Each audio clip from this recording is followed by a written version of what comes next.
Salty globalist neckbeard, jealous of a woman who plays and reviews games on YouTube.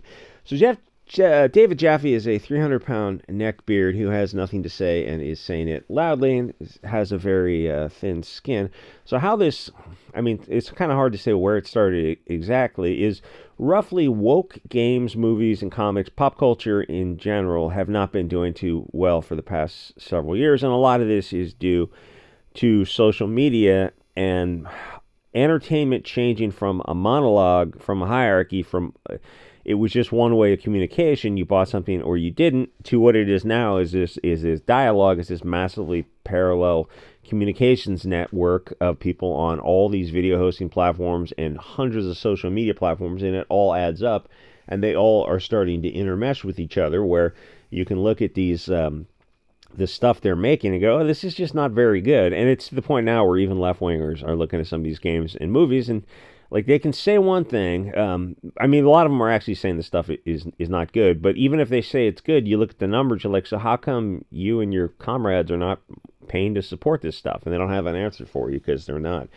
So it feels kind of like the decline of this left-wing pop culture is permanent, which is a serious problem for these neck-bearded globalists like David Jaffe, who's very angry, and probably has a lot to be angry at. He's invested in globalist propaganda for some reason, and it doesn't work if people don't watch it, which is kind of what people are going through now. It feels like they're kind of having an awakening, putting on the sunglasses and looking around about all this crap that is surrounding them and how bad it is. It's been so bad for so long.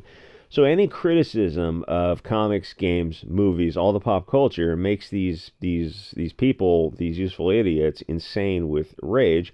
And you saw it with diversity in comics, where a guy sitting in his car talking about comics at just the lowest budget level, their anger was disproportionate to what he was doing. He sitting in a car with a comic and a cell phone. It didn't make sense that their kind of fixation with violence over a very small YouTuber talking about how bad the comics were and are, because globalism is their religion. It's an aspect of Moloch worship, just kind of updated. So you have a gamer pop culture reviewer who gives her opinion on things, and this is where you would attack her argument, not her hair color for some reason. It's like, I understand you're a YouTuber, you want something that catches people's attention, that's fair enough, or her sex, and he's implying all sorts of creepy things about her. But I scan through her videos, and I don't listen to anyone. I listen to her a little bit on Odyssey every now and then, but I scan through a bunch of her thumbnails and her videos and trying to see like what he was talking about. And in all of them, she's wearing the same thing. She wears a loose turtleneck, sometimes a loose sweater of some sort in every video, and that's it. She's not wearing anything tight or low cut or revealing or in a hot tub type of, TikTok or Twitch or something type of stuff, which, ultimately would still not be relevant to her argument. She could be, in underwear or something. And it's like, well, it'd be distracting, but it's like, what is she saying? You can't ad hominem. You have to go to the criticism of the game, and all these left-wingers have to do is, why don't they make videos and talk about these games that they love so much, that's the stuff they love about these woke movies, and they start looking around like, oh yeah, we're not going to do that because we're not supporting them. And the thing is, even the other left-wing soy people are admitting that the games are crap, and mentioning her hair color or that she's a vagina enjoyer or her looks is really weird, because she's criticizing the games, but David Jaffe is criticizing to the man, the ad hominem, and she isn't pushing sex appeal with, short skirts and push-up bras and that kind of stuff. She's dressed like she's going to church from what I saw on her thumbnails, so to imply people are, she's not even wearing a tight sweater, it's just everything is very loose, so the focus should be on her message, not on her. So to imply that people are only listening to her because of sex appeal is pretty insulting. And he is getting absolutely owned in the comments because he's coming across like a degenerate pervert a-hole who's angry that someone is pointing out that his religion of globalism is the garbage it is and is being rejected. It's going to be interesting to see where they go with this in the next 4 years. And some of this, I hope they double down. By all means, accelerate it into the absurd. And I hope some of this, I suspect, is him being jealous because, to be blunt, he's a morbidly obese, your standard 300-pound socialist smelly neckbeard, and Vera Dark is just calmly talking about games, which is what her audience watches her for, to know if something is worth spending the money. The games are not cheap. And he has a YouTube channel, and it's much smaller than hers, where he drinks Mountain Dew. And he's got a big name. You got to keep that in mind. And he plays videos. And I can't actually bring myself to watch it too much. I'll watch one today because fat neckbeards trigger me. But I assume he's ranting about, I don't know, Trump and capitalism, whatever. It's all the same talking points with them. And what a genius his patron saint is of Marxism, Mr. Moses Mordecai Levy. They love so much. Like, has he ever held a real job or been responsible for people? Oh, no, he just had a bunch of bad ideas and he drank and he put 100 million people underground. But he seems jealous of the success of a woman who didn't have name recognition to build a channel. She had to build it from the ground up. And to get to 140,000 followers takes a lot of work. And it's effort that he doesn't want to put into his channel, which he has the advantage because he has the name recognition. But I guess he doesn't need the money, I assume. So he's saying that people only watch her for tits and ass, but she's not that kind of streamer. And I couldn't really blame the women who are that kind of streamer. I sort of view it as you kind of have to use the tools you have available. So I understand that. That's just always been the way of the world. But wouldn't it be more fair to say that he only has recognition for his name associated with his games, as well he should, but you could say, well, isn't that what built your YouTube channel, the name recognition, not his ability to hold an audience? It's definitely not his sex appeal because he's 300 pounds. And mentioning his looks is not that petty. It is allowed because he opened the door on that topic by mentioning hers. And the left wing has this weird fascination with attacking good-looking people. There's been a lot of studies on that, papers on the left wing, why they're so ugly and physiognomy is real type of stuff. And there's a lot of truth to the idea that the left wing are these ugly, dysgenic freaks who love junk food more than they do the opposite sex, and so it's guiding a lot of their decisions. And I have a theory that you can turn a Soyboy into a right-wing Hugo Boss just by putting him on a diet and having him lift weights and start hiking, and things will start to change for him. And for women, I'm not sure about them so much, but women kind of follow where their men go. And if their left-wing men start getting in shape and turning right-wing men, it's like, well, they would have to follow them as well. I've seen too many obese, miserable left-wingers who seem to be coping about beauty standards and all this other nonsense, where if they just lost the fat, they would probably be right-wingers because they'd be in relationships and have kids, and you'd have something to conserve, and it starts making you naturally a conservative. Anyway, he seems a bit jealous and thinks that she's getting attention because of her vagina power. And it's true. A good-looking female is going to have a boost in talking to a male audience. Fair enough. But the audience has to stick around, and they do, because she actually does play the games before she explains why they were crap. And men and women market to people in different ways. That's life. It does seem that like the difference evens out a little bit when it comes time to live stream, because from what I've observed on YouTube is men get bigger live stream audiences and they get much more financial support for some reason when they go live. For whatever reason, men are more, they capture the audience better on live streams than women. And yet, it always helps to be beautiful, which is out of the person's control. But being obese is in your control, and David Jaffe chose to gain 100 pounds of fat, and that is on him. I mean, he doesn't have to overeat. That's a decision he's making.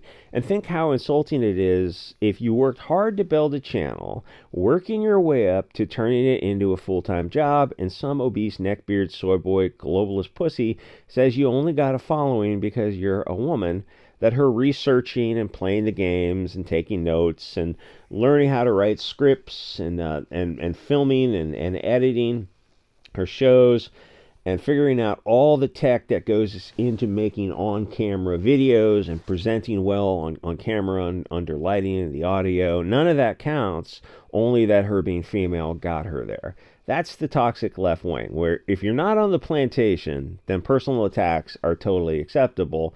And some of the left-wingers on Twitter pointed out what a big fat douchebag he is, but his ego is too large to have a learning moment, as they say. And the thing is, the reason they're so mad and rushing to defend the billion-dollar games and movies is because they know it is their left-wing narrative. All the games that have come out and just been Concord and Dustborn are the last two I remember that were just insane. The truth is that if he wasn't in the games industry and tried to do what she did and start a channel from scratch, he would just be another Mountain Dew streamer smoking grass with 900 subs. I think that he thought he would jump into YouTube and have a bigger following, and some of those comics people did when they had their pencils down moment when the Wu flu hit.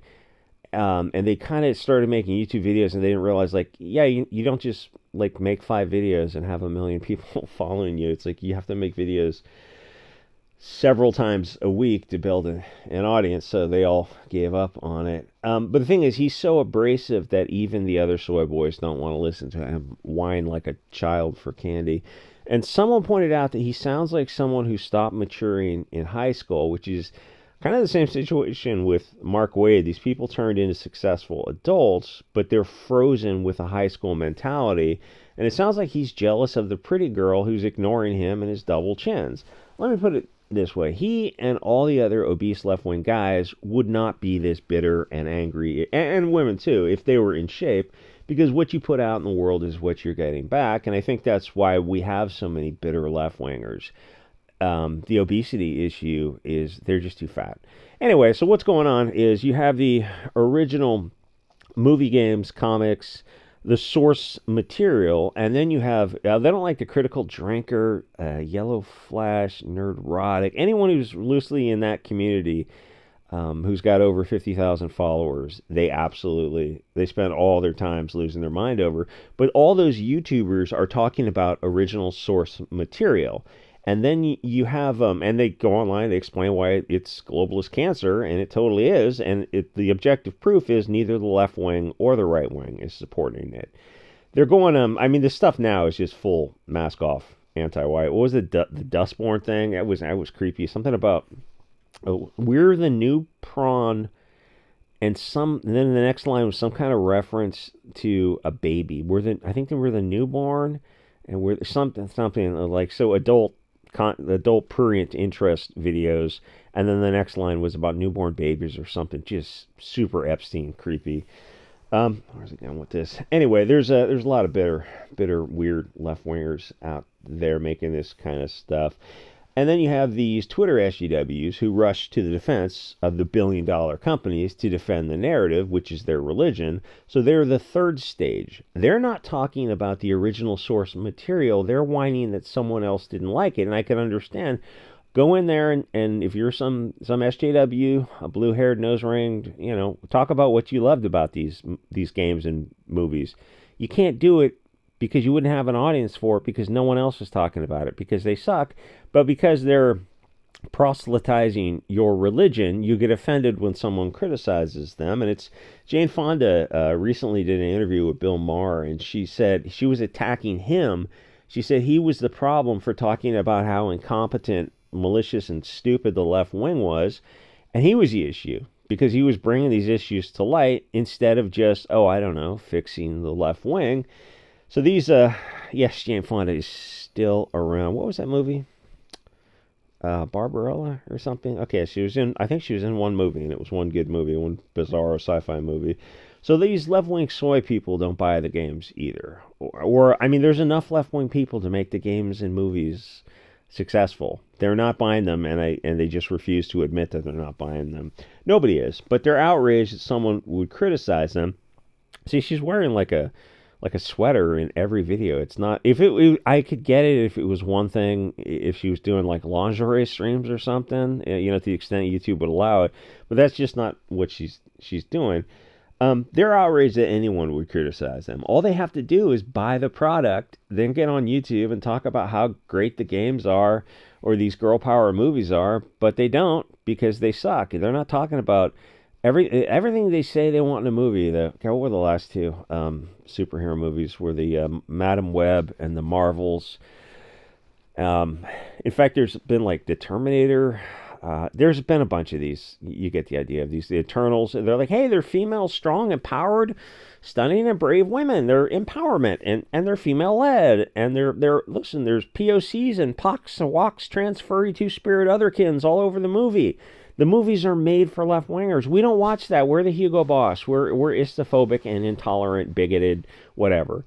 So those movies are not made for us. We're not going to go watch Bros with, was it David Eichenwald or whatever kind of graphic portrayal of just gross stuff. Those movies are not made for us. Girl power, we don't watch. We have PTSD from POCs. I need to see blonde hair, blue eyed people in everything. If you want to put POCs in a movie, honestly, they should just be the antagonists. That would fit in. Maybe it'd get people back into the theater. But obviously, you say this and they lose their freaking minds. Like, what do you mean? It's like you're making them the protagonists and you're making us the people of the light the antagonists. What's the difference? Can't you just race swap all these characters to make them like blonde-haired Swedish people? And they look at you like you can't believe what you're saying, which is why it's so much fun to say it. To the extent you can say it on these mainstream platforms. Anyway, check out Vara Dark, and David Jaffe's also on YouTube. You can check him out, listen to him firsthand, see if he's vibrating on your frequency. I suspect he's not. Anyway, like, comment, subscribe, and I'll see you guys on the next episode.